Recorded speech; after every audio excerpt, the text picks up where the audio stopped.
Hello, friends, and welcome back to Malicious Compliance Stories.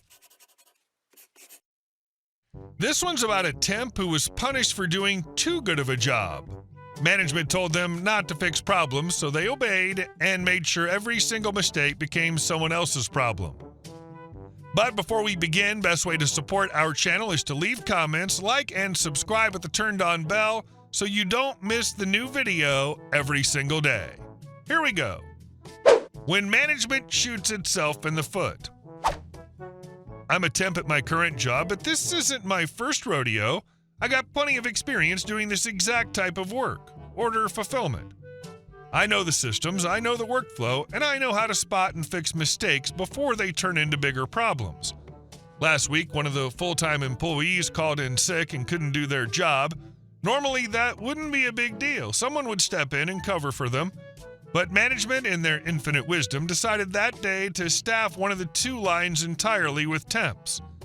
And guess which line this sick full-timer was supposed to run? Yep, the one with all the temps on it. Being one of the temps who'd been there the longest, I figured, fine, I'll take charge. I jumped in, did their job on top of my own, kept everything running smoothly, and made sure no orders went out wrong. I caught every minor mistake I made and fixed it on the spot. By the end of the shift, I felt like I'd done everyone a favor by stepping up.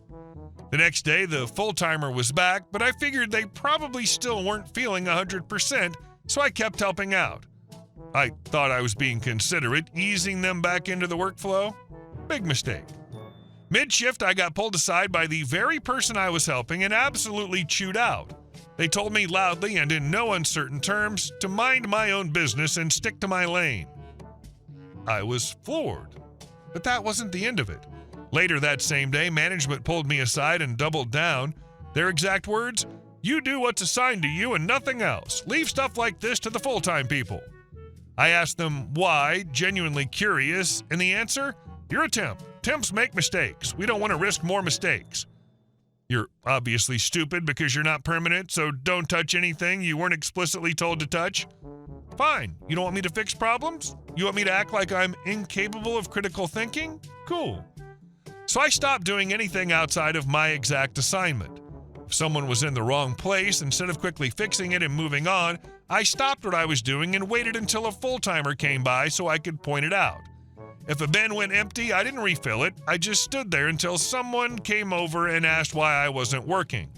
"Oh, this bin's empty? I can't do anything until someone refills it." And here's the fun part. I started noticing mistakes, lots of mistakes, full-timer mistakes, the kind of mistakes I normally would have quietly fixed without making a fuss. Now I make a big production out of it. "Hey, I can't continue because this order's wrong. Someone put the wrong product here. Oh, this part's mislabeled. Better get a full-timer to fix it." Every time a full-timer tries to wave me off and tell me to just fix it, I shrug and say, "Sorry, I'm just a temp, not my job."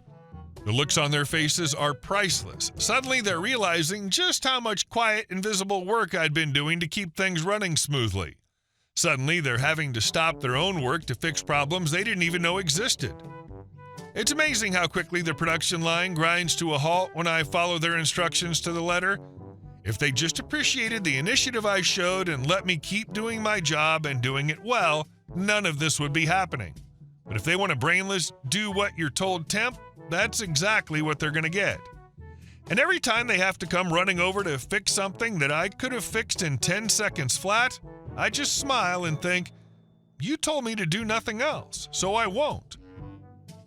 You still did your job, but you made them live with the consequences of their own policy.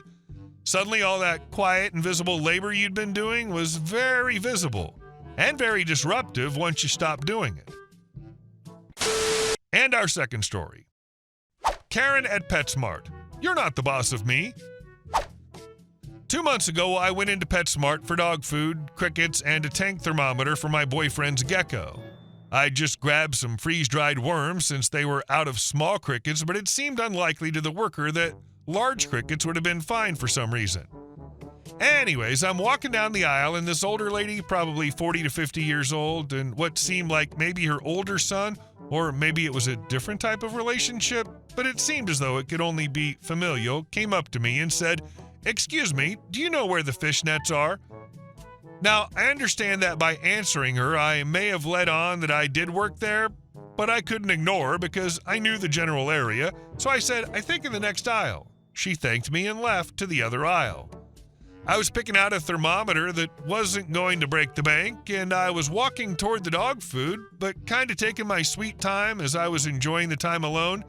She stopped me before I could get to the dog food section and said, "They're not here. Where are they?" in a snappy tone. I'm somewhat of an easily irritated person, but I was trying to calm down because she probably thought I worked there for a crazy reason. So I said, I'm not really sure. You can ask that employee, and I pointed at the guy who was adamant on freeze-dried worms for me. They turned back around and said, I asked you. I want to speak to a manager. When she said that, I actually felt like something snap a little because I didn't go out of my way to be nice to people ever. I'm only ever civil and blunt. So because this was a wasted rare occurrence, I just said, well, I don't know where it is, but maybe if you actually ask someone who works here, you'd be able to figure it out. Or you can open your eyes in the fish section. I stuttered a little bit on the word fish, and that bummed me out, but I walked away quickly, irritated, and hoping I didn't see her again. Not super exciting, but it was one of my better moments of being assertive. After years of retail, my normal response would have been to be polite, but I'm through with retail forever if I can help it. By the way, the PetSmart uniform is khakis and a royal blue t-shirt. I was wearing a black tank top and jeans with a black bomber jacket on. Not even close. If it were me and she approached me again before she would say something, I'd ask, do you think me gecko would like this or this? AKA countering by asking her questions, usually asked to employees about what you need, even if it's something you don't need to ask about. And our next story. Petty payback at the Colosseum. When I was in Rome, we had read about these scams people do, one of which was trying to give you free stuff, but guilt-tripping you into giving them something, usually money, in return. At one point, this happened. My whole group, who I had informed about this, fell for it. I declined to take a bracelet. Basically, guy comes up and asks where we're from. When you tell him, he makes some random connection between there and where he's from and claims your family, then offered to give you something from his family and then ties these bracelets in your arm, which are hard to get off. Then he asks if you have anything for his family, holding his hand out. My son proceeds to hand this man $20. This is what it is. He was fine with it. This wasn't the issue.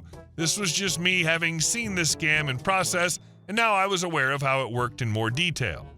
Also, we found these same identical bracelets at a small shop like 10 minutes later for about 30 cents.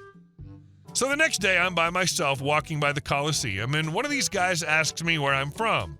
Knowing that he's going to try to make a connection, I say that I'm from the moon. He's caught off guard, but continues his pitch anyway. I tell him I'm not interested, but he stays nagging me. I tell him over and over I'm not interested, but he keeps harassing me. So finally, I stop, and I'm like, what is it? He says, I want to give you something from my family to yours, bro. That's it. And I say, for free? And he says, yeah, free, from my family to yours. So I'm feeling petty because he's been harassing me. I take the bracelet and say thank you and immediately turn and abruptly start walking. He dashes to catch up to me and is like, yo, bro, you got anything for my family? I say, no, man, sorry, and continue walking.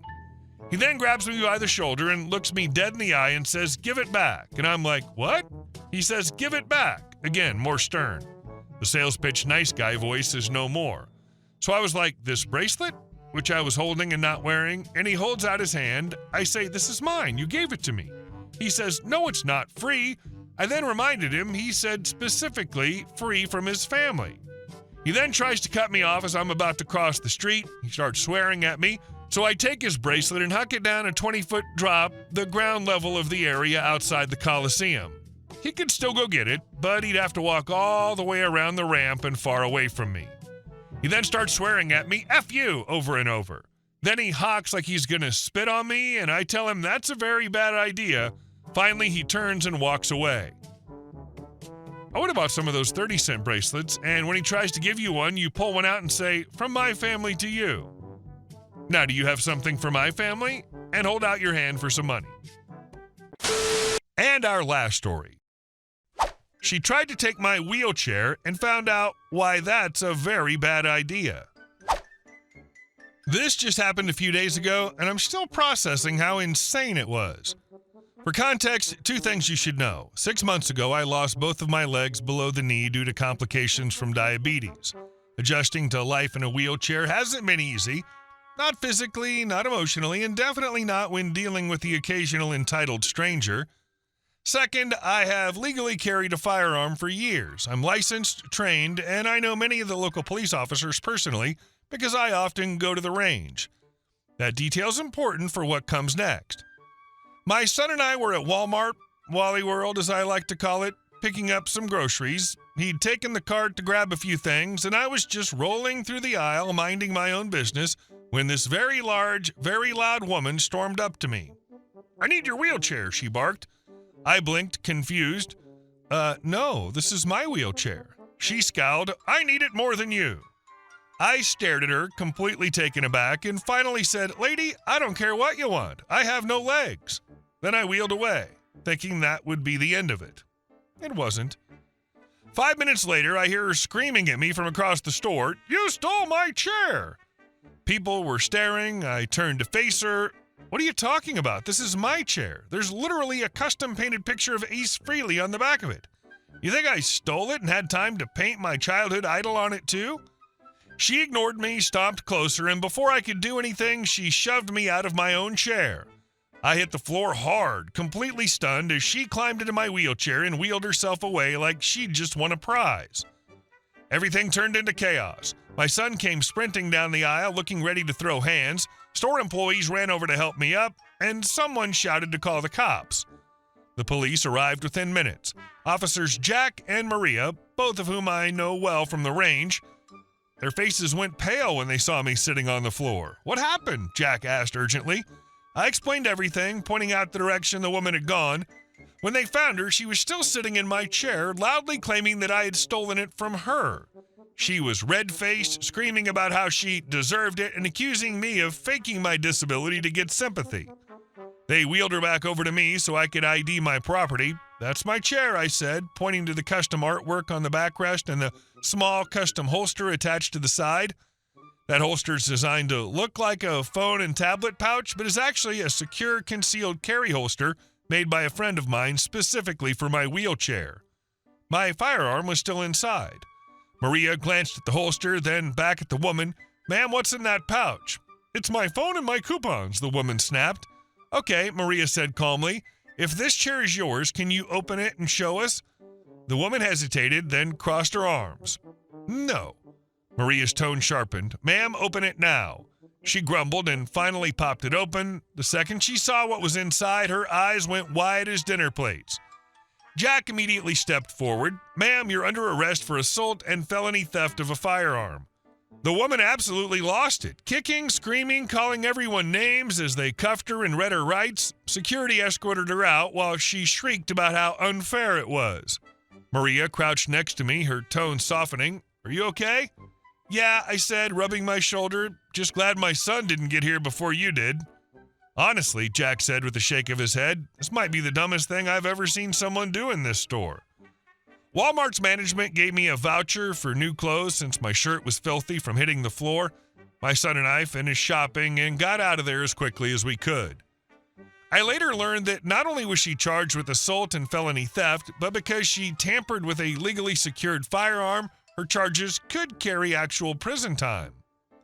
It's been hard adjusting to life in a wheelchair. People stare, kids whisper, sometimes strangers say awful things. But this was on another level entirely.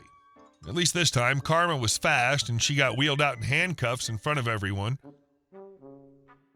Wow, this is one of those stories that makes your blood boil and grin at the same time, because as awful as it was, it ended exactly the way it should have. Most people would have completely lost it the second they got shoved out of their own chair, but you kept calm, got the cops involved, and let the whole situation play out legally.